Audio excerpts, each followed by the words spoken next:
এই যে এই জায়গাটা গন্ডগোল আছে, এই জায়গাটা কিনে নিছে, এরকম আরও অন্য অন্য জায়গা নিছে, বালু নিছে, খারাপ নিছে, সেটা শুনি। আমি তোর কাগজপত্র জানি না, জানলে তো আমার জমি রক্ষা করতাম।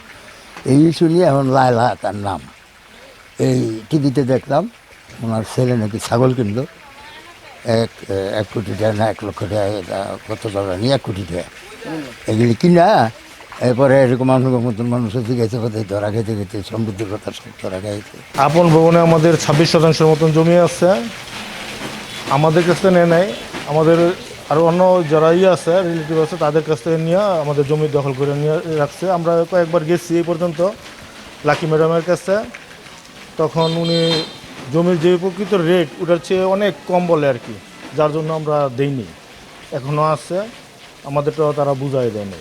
শেখ মুক্তার এরা 49% জমি 78 সালে কিনছে। তো ওখান থেকে আর বোনেরা নিছে 25, নাপন বোন কিনে নিছে, কিন্তু 49 পুরোটাই দখলে নিছে। নিয়ে তাদের দাম, জমির দাম 1.5 থেকে 2 কোটি টাকা হবে, 40 লাখ 50 লাখ টাকা বাদে।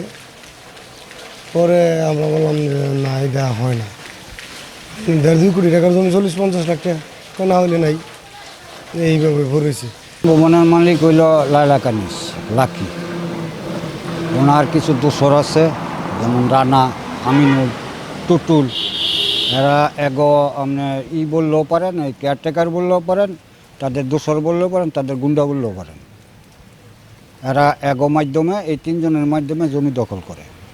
দখল কইরা তারপরে এটা একটা পর্যায়ে নিয়ে যায়, পর্যায়ে নিয়ে গিয়া তারপরে এই জমিটা হারে রেজিস্ট্রি করে নেয়। আমার জমি হইল আমার 24%, আর আমার মার হয়েছে 43%। মাঠটা দলিল করে নিচে গা আমার বোনে গতিয়া, কিন্তু মা এখনও জীবিত আছে। তাহলে বোনের জায়গা পাই কেমনি?